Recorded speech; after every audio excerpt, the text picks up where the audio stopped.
বিভিন্ন কারণে পিঁপড়া, তেলাপোকা বা বিভিন্ন পোকামাকড় ইত্যাদি মেরে থাকে, এই ক্ষেত্রে পাপ হবে কিনা?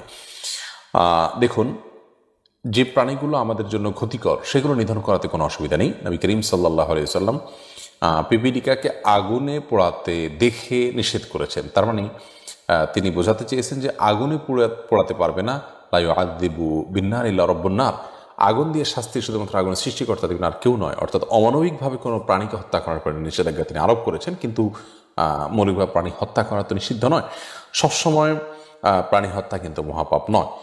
আপনি যে গরুটা খাচ্ছেন সেটা তো আপনি জবে করেই খাচ্ছেন, সেটা তো আপনি মেরেই খাচ্ছেন, তাহলে সেক্ষেত্রে মহাপাপ হলে তো আপনি কীভাবে খাচ্ছেন? তো প্রাণী হত্যা সবসময় সর্বাবস্থায় মহাপাপ নয়। যেটা আপনার জন্য ক্ষতিকর সেটি আপনি অবশ্যই নিধন থেকে বাঁচার জন্য হত্যা করতে পারেন, কিন্তু অমানবিকভাবে পারবেন না। শিউলি যেমন আপনি লিখেছেন, আমার নাম শিউলি, আমি মাঝে মাঝে বসে সুন্নত নামাজ পড়ি, এটা কি জায়েজ? আপনি যদি সুন্নত নামাজগুলো বসে